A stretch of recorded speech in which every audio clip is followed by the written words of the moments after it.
So my background basically is in IT. Career-wise, I've been in managing IT departments within the bank and systems, processes. We've had issues where we've had the youth in and then the elderly have kind of shouted at the kids. But I think educating the youth workers in how to deal with conflict resolution, I think we've got to find out what the older generation want. They're dedicated. They come to the mosque, they come to every Jamaat. They just want a bit of peace in their life. So I remember when I was a kid and a lot of people were saying, I'm going to become religious when I'm old. And I always thought to myself at that young age, that's going to be a waste of a life. You're here on purpose to do good in this life, build up your bank account of good deeds. Why only do that work towards the end of your life? You don't do that in your career, do you? So why would you do it then?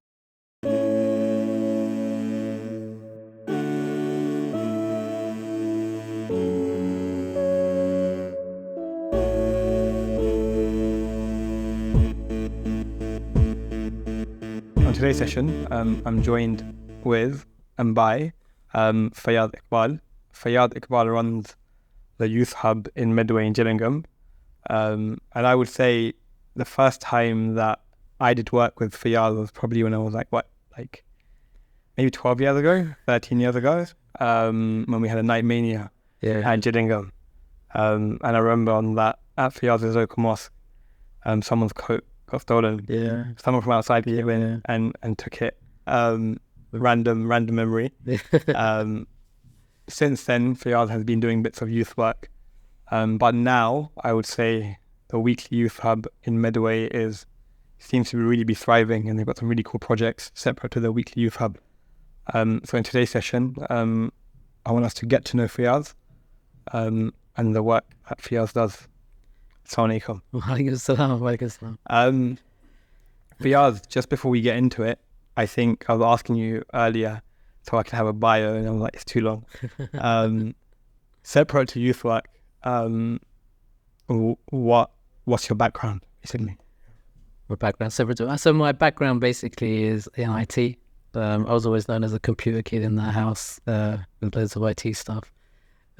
So career-wise, I've been in managing IT departments and within the bank and doing systems, processes, all of those kind of very technical kind of bits. So going on, I got into more project management and product ownership. And then more consultancy. I got into entrepreneurship a little bit as well. Yeah. So I kind of blend the two. So I do a bit of tech now. I do some software based with entrepreneurship. It's a lot of time to plug what I'm doing at the moment, but you hear about it, inshallah. Also, in terms of, I know you're doing some like support work or work at universities. So I do that as well. So as an industry expert in certain areas, the university wanted me to come in and teach some of their degree students as well in terms of product management, business as well, online businesses, and even I'm doing a bit of electronics, which goes just brush off the cobwebs for those kind of things. So, and I'm also supervising some MSc students as well. So I like the variety. I really like the variety of doing different things. I couldn't be in the one place doing the same thing day in, day out. Yeah, whenever we have a project with yourself, I know I want to get like every day. You're going to be on it. I don't know how you keep up with all of it. But in terms of the youth work that you do, or even the engagement that you do or that you're involved in for teenagers, with teenagers, what was it that, as someone who's involved in these rather technical things, and for me it's really important to speak about this, because like sometimes when people think about youth engagement and youth work, they think of some young guy or young girl, young sister, young brother that has discussions and does all of this with young people and is there for them. But in all honesty, we know it takes a village, right? And even the Prophet ﷺ, how old was he when he received revelation himself? And I believe everyone, not anyone, but everyone that has any access to teenagers should be able to engage teenagers in some way or some form. So what I'd really like to know from you is, what was it that opened your eyes up to wanting to do things with teenagers? It kind of stems back, and I can tell you because I'm quite older than you as well, so I can go right back to the beginning, I suppose. Kind of thing. So I remember when I was a kid, even probably 9, 10 years old, I was thinking, my dad used to go to the mosque a lot, and a lot of the people were saying, I'm going to become religious when I'm old, kind of thing. I'll do what I want to do during my life, and then towards the end of life, I'll do my dhikr, do my Quran, and get involved in mosques and all of that kind of when I'm old. And I always thought myself at that young age that I'm thinking, that's going to be a waste of a life. You're here on purpose to do good in this life, build up your bank account of good deeds. Yeah. Why only, do that work towards the end of your life? You don't do that in your career, do you? So why would you do it then? So I think very early on, I wanted to build up my bank account of good deeds, inshallah. So, every year I try and do a project. If I'm not involved in some kind of project, I kind of start a new one kind of thing. So, and then every year I've done that. So it started way back. We got involved with IRA. I think Ayub has been knew from those days. That's where a lot of the training had happened. So I wanted to do. So we did Dawah stalls. Went to Hyde Park before all the YouTube stuff was on over there. We started doing those Dawah projects. We did that culminated into an event we did in Kingston, Big Date.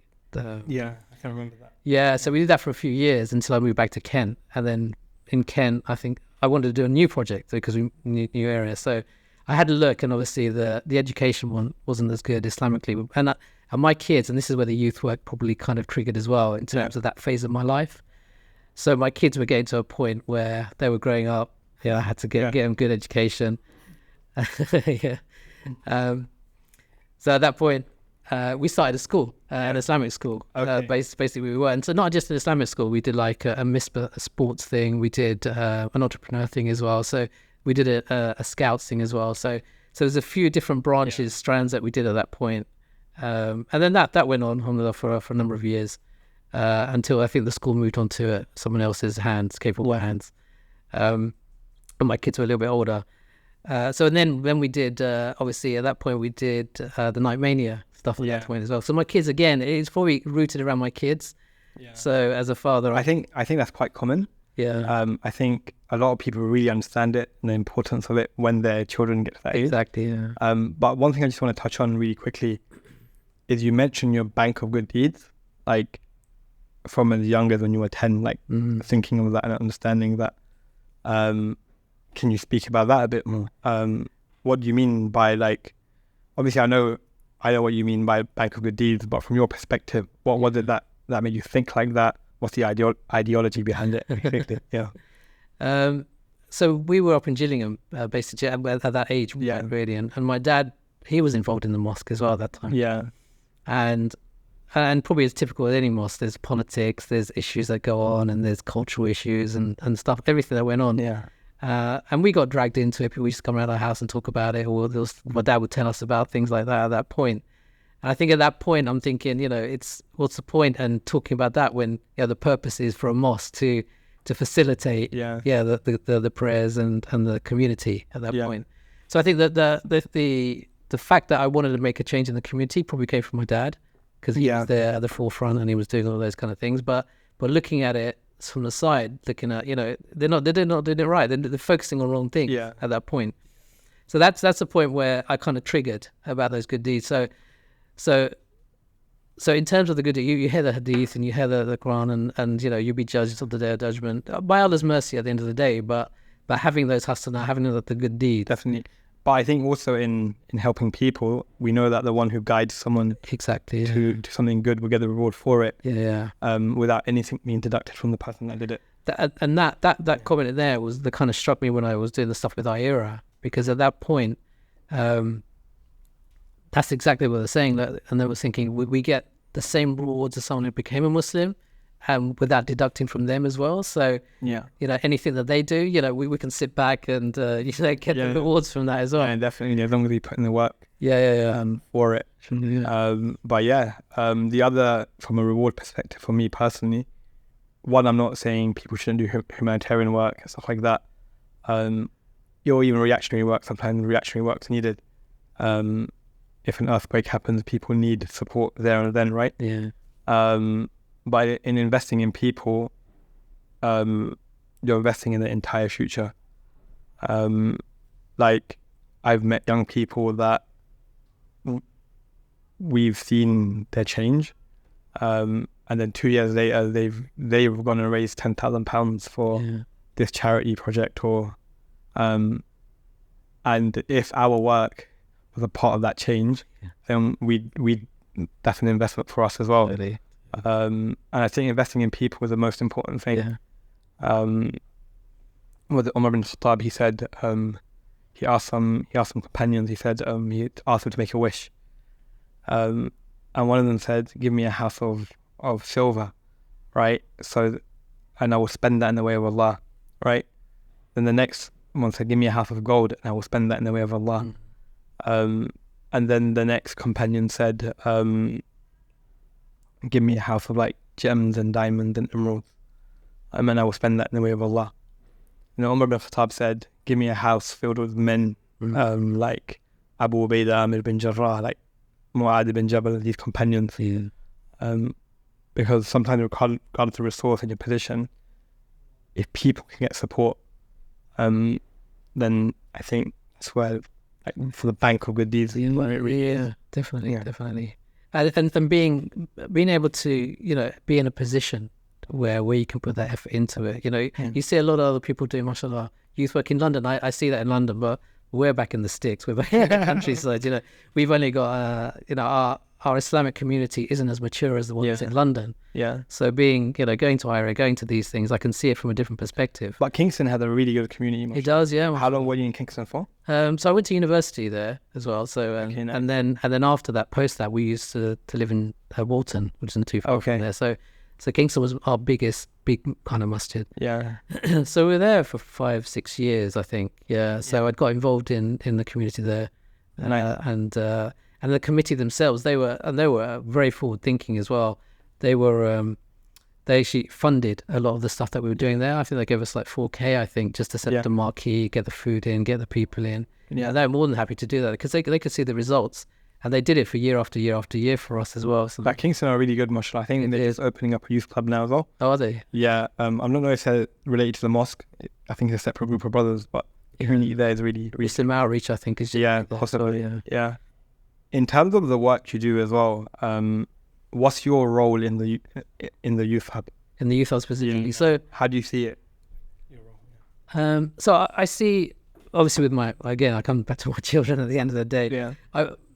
Again, they're my motivation here at this point, and they're much older than they were when we started as well now. So, but I want to see them come into to kind of take over as well a little bit and do that, because I don't see it as my role to run the youth activities. Like you say, a little bit older, I want to set it up and step back, put the processes in place, get everything set up, get all the right people in there and do that, and I can step back and just get them to do that. So within the mosque themselves, I'm in a fortunate position, and I do encourage anyone probably my age to do that, because you'd have the relationships with the people there in the mosque. They know about your dad that used to be there as well. They say, oh yeah, that's so-and-so's son. So you get that reputation, and you get that kind of... I guess you get the trust that maybe the young people need, exactly, right?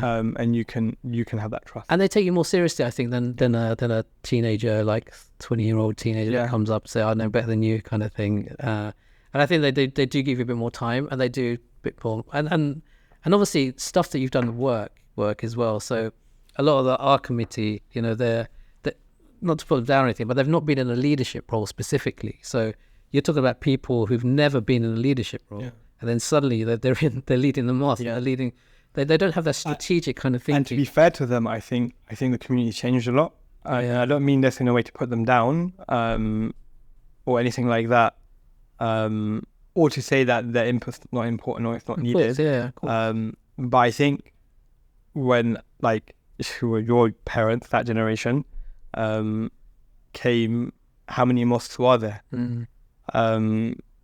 And actually there was a need just to have a mosque. And to maintain the mosque, especially in Gillingham. I think you guys were under like a lot of abuse from some of the like far right group. We did, we got cultural tour. I remember like looking at certain groups thinking that even that's Gillingham mosque. Britain first, and these type of things. So for I think that older generation, I think just even implementing and having the message there was really important. Definitely. But now that we've gone and had children, and our children even have children, and we're growing as a community. We're not from just one part of the world, etc. So like with our uncles and our parents and that generation, I think just having the mosque and establishing the mosque was super important. And I think it was hard work and it was needed work. Even in a way we don't understand. I think a lot of men migrated and would send money back home, like to their families. To me, if you look at migration, it's mainly men that do it, and then send money back. So there's even a safe space for men that's needed, really specifically.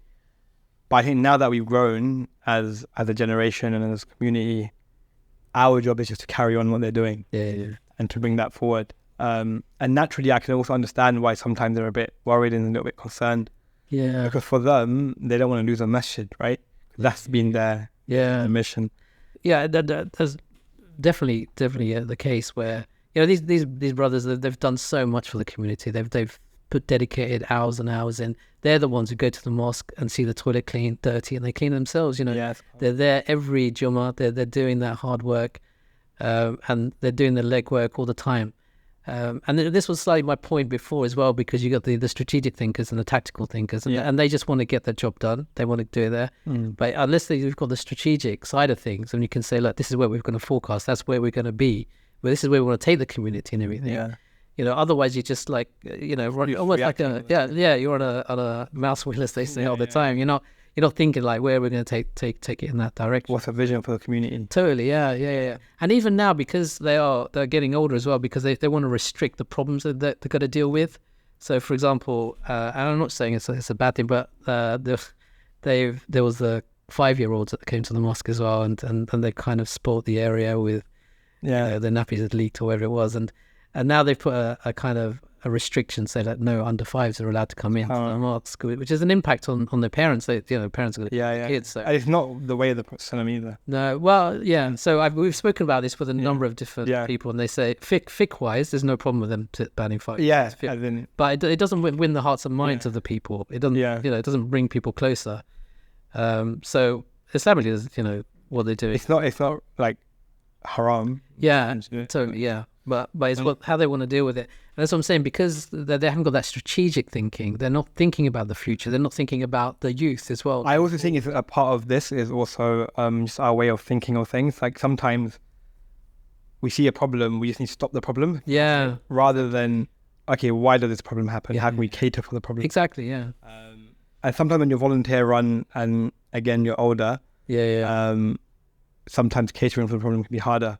But I think this is the importance of the work we're doing now. Do you know, I was going to bring this up as well. And I was going to say this could be something that we could implement in some of your teaching to us as well, in terms of things like conflict resolution, how to do these things. Because I know there's other masjids, and I'm speaking to some of the other guys, they're saying like, we've had issues where we've had the youth in, and then the elderly have kind of shouted at the kids, and we've not had to do it. But I think educating the youth workers in how to deal with conflict resolution, how to deal with people of different ways of doing it. And it's not that difficult, I think, in terms of, I think we've got to find out what the older generation want. I mean, they're dedicated. They come to the mosque, they come to every Jamaat. They just want a bit of peace in their life, They want it clean, peaceful, and they want to be, I think they want to be relevant as well. So even if we just take the kids and say, let's spend 2, 3, 4 minutes with the uncle, get a bit of a relationship with the guys. And it will help divide totally. We have a problem of the generational gap, especially with the way media is now and technology and keeping up with it. Like, I can only imagine what my children will get with AI and stuff like that, So it will help with that as well. And we've still got to respect our elders at the end of the day, no matter how they act, but we've still got to be able to go in there and be able to have a relationship. For me, what I think is important is more than just the young people doing it. It's the leaders that do it, like yourself or other people that do youth work in the mosque, or engage teenagers in the mosque. I think, I remember there was one brother I was advising. He was in this situation where he was just like ready to leave, basically. And he said the uncles just want to buy the next house and this and that. So I said to him really bluntly, I said to him, you want to do this, and the uncles want to do that, and you're complaining that they're not interested in what you want to do. I asked him, have you shown any interest in Yeah. Have you ever picked up a bucket and stood outside the mosque? Or have you even showed interest in what they want to do even? Yeah. Because like stuff like having endowments is very important for the sustainability, right? Yeah. And these things will benefit you. Yeah. And actually in doing youth engagement, the bigger picture is bringing the community together. Totally. It's not about doing work in shilos and but it's hard work sometimes. And we all make mistakes. Yeah, I think it's like any family dynamics. You know, you've got kids, you've got the elders, and you've got the elders as well. The elders want to get involved. They still want to be relevant. They still want to, you know, they've had a career themselves, and they've managed people, they've talked to people, and they've got a lot of education to give. Yeah, you know, you can't dismiss them totally. But I think, things change. You know, you've got to bridge that gap between the young and the older. And I think again, it's you get that with maturity as well. If you've come and maybe get some of the older people like myself to kind of be in there and be able to bridge that gap and things. So it's needed. Even like in a family that doesn't have difficult conversations may not be a healthy family, right? The same thing in the community, right? Having a difficult conversation doesn't come from a position of I'm better than you or it's my way or the highway type thinking. You know, it's a form of love, right? Have these difficult conversations and to overcome them. Definitely. Right? But that's interesting. In terms of like youth work itself and doing this project, if in any way, how do you think it's made you a better person, or like how do you think it's positively impacted your life? Personally, I think obviously the hustle at the end of the day, inshallah, if Allah blesses us with it. Yeah. And in the next life. Yeah, inshallah. Yeah. I think, you know, I'm at the age where, you know, I think it's more about, you know, passing that information on, the knowledge on. I think in terms of my life and my kids, you know, again, I always come back to my own kids. They're kind of the motivation to get all these in, and I bring them in, and, you know, and I see a change in my own kids as well. You know, they're actually, when we go there, first of all, they were reluctant in saying, okay, Dad. And then they'll follow my instructions. They said, what do we do now, Dad? What do we do now, Dad? Kind of thing. And then they'll sit in the corner and play on their phones or whatever it is for a bit. But now I think after the consistency, and I think you've always told us to be consistent in this thing, we've done it in day and day out. And now they're less on their phones. They're straight in. They get all the stuff set up. They start to talk to people. They even say to people, are you okay? Do you want to do this, that, that? So that in itself has been a bigger impact on, I say, myself, me as a family kind of thing. How do you think it's like impacted the relationship that you have with your children? Definitely positively. Definitely. Because I see, because I'm on some of the like WhatsApp groups. I see that Yusuf, like your older son, like really engaging, like really, really positively. But I see even like being able to hand over like power to them as well, I think is really cool. Even with some of the parents, one of the things that I will say is always to them is you need a community, you need a youth hub. Because you don't know like when that will come, and you'd be of need of it, right?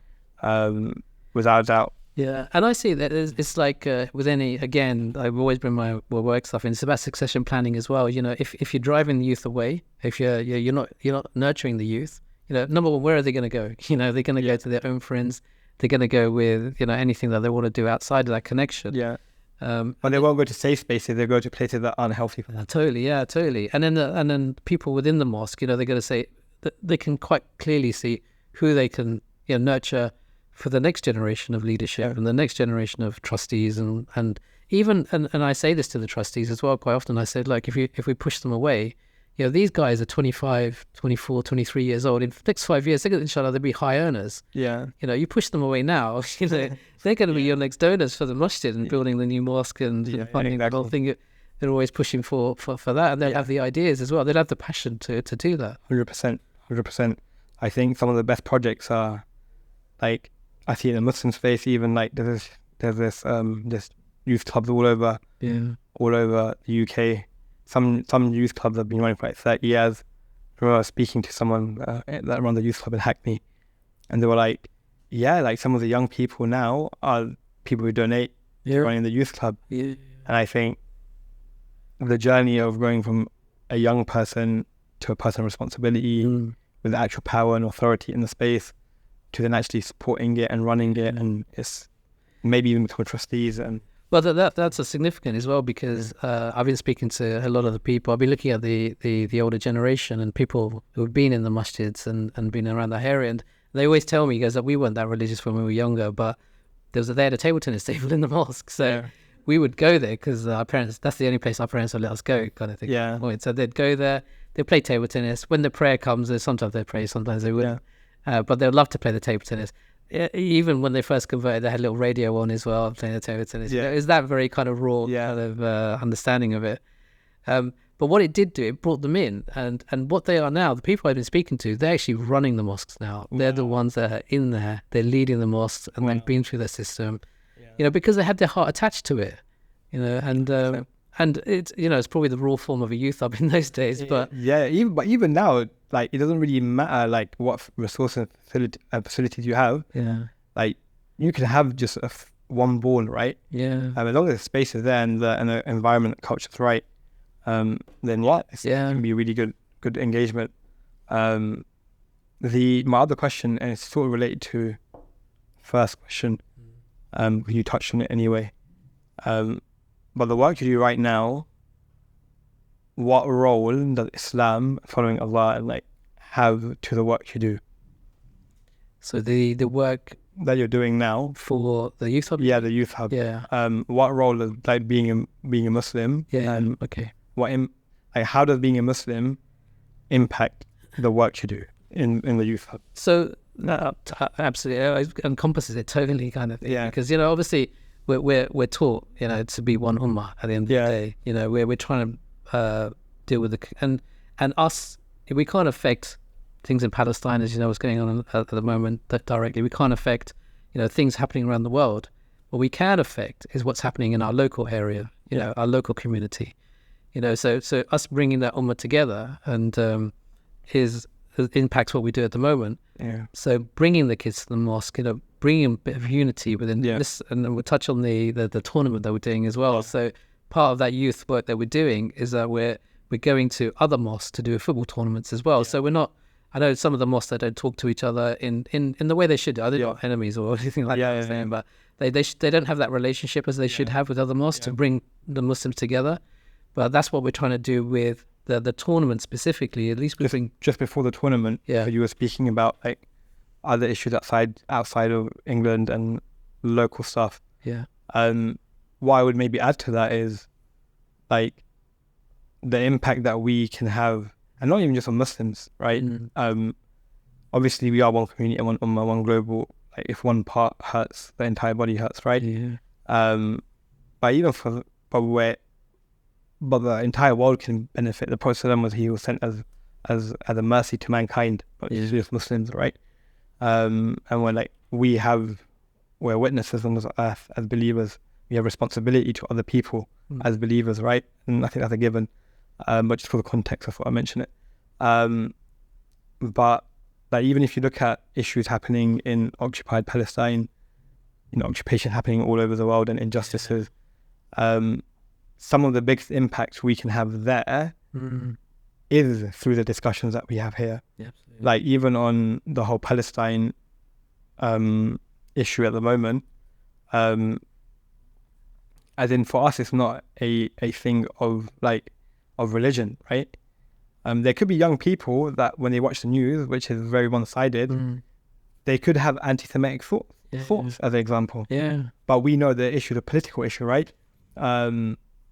If a young person can speak about it, right, then by knowing the truth, then at least they won't have that, and we should make space for them to speak about it. And secondly, like, the role we have here, I think the bigger impact is there are things we can do here that will impact people. Like, that's a good example of what even just our last Youth Hub on Saturday. We have those discussions every single over the pizzas and that kind of stuff. So, and then the question we threw around, he says, "Look, who knows what's happening in Palestine at the moment?" Yeah. And all. So one guy, I know what's happening in her. And he goes, "What?" He goes, "I don't know." And he couldn't express it. He couldn't articulate. Yeah. And he was the only one who could put his hand up to say, "I know what's going on." Yeah. Really. So he didn't really know what was going on. And So and the other guys, they didn't kind of express it too well at that point. But we had that discussion, and in fact, recently there's a Palestinian refugee family that have been coming to the masjid, and the kids are a little bit younger than Youth Hubb, but we allow them because obviously we want to make sure they feel at home. They feel welcome. All those kind of bits. So, and then we asked him to say a few words as well, so about what's happening on the ground in Palestine, and then I think the kids were quite enlightened, I think, by the whole situation, and they're hearing it from somebody who's actually been on the ground there rather than distance from the news. I think that was quite impactful for them. Definitely. And I think in a world where like things like everything becomes so polarized, you listen to like the Conservative parties, like conferences, you could be at a UKIP party conference easily, but just the way that things have become polarized is really important, because it affects people's like mental well-being, like when they're not sure, when they see this in the news, and like major events do impact people. It's important to have space and hold a space for these discussions, right? So that people can address these things. My next sort of question to you was, in the time that you've done youth work or youth engagement, that could be with your children, that could be with any young people that you met in your life, or the work that you're doing now, or even in building the school and having the sports services you guys had before, what are the biggest mistakes? Maybe give me 1, 2, or 3 mistakes that you've made in doing this work. I think we touched on it earlier as well. I think it's been having that understanding, the maturity to speak to people who are opposing you. Thing really, it's that political side of things. I mean, you're all enthusiastic and getting up. You know, you've got a cause. You've got something that you know you're doing right. You know, you've got it. You know, it's the righteous thing to do at the end of the day. And then you see on the opposite side, people saying, you know, they're opposing it, and you think, but I'm right. Yeah, I know I'm right. We all know I'm right. But it makes you wrong. And having that right and wrong kind of attitude with those people, I think it causes a little bit of conflict. That's where the conflict happens. But I think where you've got to do is bring them on side. You know, you've got to speak to them, sitting down, have them samosas and tea with them. You know, be able to say yes to them and understand where they're coming from. You know, I think and in any relationship, you know, it being a marriage, you know, kids, whatever, the other side just wants to be heard. I think if they're able to express themselves, and if they're able to, you know, be heard and understood, then it contains their frustration. Would you say that in like learning this as a mistake that you made, and then in trying to rectify that? If I was to ask you, actually, by having conversation now with them, do you realize that there could be even more that you actually have in common? And it's just sometimes maybe communicated the wrong way. Or no, not really. Yeah, I think, like I said, we're not wrong, but we were on the wrong side.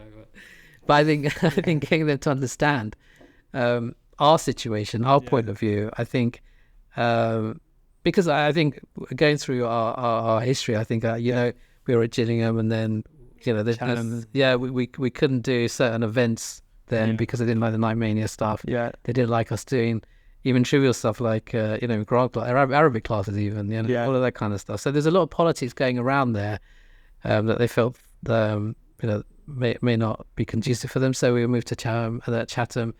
Chatham was a different issue because we didn't have the space there. And so then we managed to get back in. But because I maintained that relationship with Gillingham, years later we were able to go back in, and they opened us with open arms. And obviously there's some other firefighting that we're still doing around that. But everyone does. We do, I think if someone watches it, it's not to say, oh, look at this massive issue. No, I've never met a single organisation that doesn't have these type of issues. You know? Totally.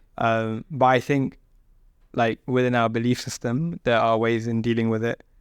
I think there are going to be troubles we have now because, like, we have that generational gap. We have people who's, like, my dad's first language isn't English, right?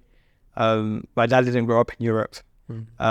We did. It doesn't mean I'm better or worse. It means we're very different. So obviously it's going to be extra hard work that we need to do, but I think in doing it, it would definitely pay off. And my solution currently is the learning experience now, because I was always, I thought and I think a lot of people, especially on WhatsApp groups and stuff like that, there's a lot of negativity against the trustees and all that kind of stuff. But at the end of the day, they're trying to do something. They're trying to get things done. And I've always said I didn't want to become a trustee because ultimately you're going to be within that framework. As doing youth stuff, I can go to Chatham, I can go to these other things if I wanted to, doing under my own terms. But I think what I've kind of learned is recently is that it's got to be that communication. You've got to be in there. You've got to be holding hands with them, and you got to have healthy communication. You got to have that. And what I've recently done is said, okay, I'll be part of the team, the committee there, not as a trustee, but they have this thing called a coordinator. So I've kind of put myself forward for that. So I'm in their meetings. I can give them the dialogue and tell everything from our point of view, and have that open dialogue and have that discussion with them from the root of it, not hearing it second, third, fourth hand where it gets diluted and misunderstandings happen. So I go straight to the source and we can have that one-to-one dialogue and communication. And I can influence them. I can my own work experience I can put in there and say, look, why don't you structure it like this? Why don't you have a communications system like this? And open up a little bit more like this, and the impacts of that, this, and that, the other. So that's really interesting. On that, I think sometimes what I've seen to be really successful is if you can actually show them that from a Youth Hubb perspective, that these are the things we're implementing, and you can show it to them in action. I think that also wins. They don't actually loads of stuff. You can show it even with one thing, consistency, as well as the documentation and impact of it. Totally. They can really easily actually buy into. And I know that they're proud of what we do to an extent, because they know that whenever they speak to other mosques or any of their communications, or even in the AGM, the Youth Hubb is right at the top of what they've achieved. And on one hand they're saying that fantastic, we've got our youth activities and all that kind of stuff. On the other hand, there's a different story at the back end, but deep down I think they are pleased what we're doing. Alhamdulillah. Are there any other mistakes that you've made that come out to you? Mistakes. Well, I can see mistakes maybe happening because I know you've asked to do documentation and all that kind of stuff. We've been a bit slack on that. But I can see the benefit of doing that, and I know we've got to do that before mistakes do happen. But I think we've updated our resources page. Oh, have you? Okay. But we'll go through it. We'll look to have an award ceremony at the end of the year. But before we do that, we want to make sure everyone we give awards to has done the recommendation. Before my final question before we conclude is, 5 years from now, what's your vision for the Youth Hubb in Gillingham or Medway? I like that question. Because like I said, it comes back to the strategic thinking. If I get everyone else to do the tactical stuff, they can do the day-to-day running. There's got to be someone who's thinking about 5 years from now. Otherwise, you're static, I think. Just to go back, because we were just a little bit of history of where we were was really impacted us and changed us a little bit. And maybe it's good advice for people watching this, because we were kind of static. We right from the beginning. We only had some days it just me and my two sons that used to turn up. But being consistent all the way through, we kind of grew that through the summer. We had a good trickle coming in and out. But what really changed is we kind of set monthly meetings within our own team. And we didn't know who was going to turn up to these monthly meetings at the point, but they came in and people would just come out with ideas. They were just flowing with ideas. And what happens when they come with ideas? They want to implement it. They go, this is my idea, let me put it into action. So fine, you can do it in action then. So we suddenly, by doing these monthly meetings, we got people who were active, were passionate about their ideas and wanted to drive it forward. And we wouldn't say, we would support them. I'm sorry, you gave us the posters, we gave all these things.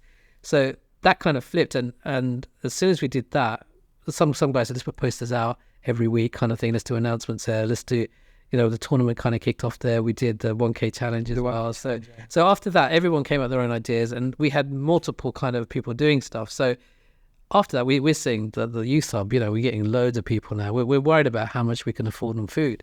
That's how many people we're getting under that. So but hopefully we can get sponsorship for it. These type of things. So in terms of the strategy side of things, so we'll continue to do that. So now we've got different ideas coming out. But I think where we've got with the tournament, we don't want to be linked specifically to a mosque specifically. So this is why the tournament's good. So if we deal with 20, 30 kids in our own mosque, there's 20, 30 kids in another mosque that are not benefiting. And so potentially we could get, 100, 200 kids in the whole area. And you can bring some unity. Totally. And then that as a unity, totally, we can do conferences, we can do, camps and all of that kind of and stuff. you can work with wider organisations. Totally, yeah. So that's one stream in terms of the people. There's another stream where we've got a person that's totally dedicated to funding. So he's looking at funding, how we can get grants, how we can do this kind of thing. So we've got one guy doing that. We've got another guy doing marketing for us. Yeah, with the team structure. Yeah, we've got proper team structure. So with all these things going on, hopefully we should be financially independent. We don't need to do that. And in fact, hopefully we can give back to the mosque that we're in as well, inshallah. So that's where we want to be, strong there with people financially and strategy. So 5 years from now, you'd like to have a strong team doing relevant projects that has good financial structure and policy structure. And that makes a lot of sense. Yeah. I think that brings us to a conclusion of the session. I really enjoyed it. Yeah. I look forward to seeing with you again. With that, we conclude. Subhanakallahumma wa bihamdik wa nastaghfirullah wa atubu ilayk. Assalamu alaikum wa rahmatullahi wa barakatuh.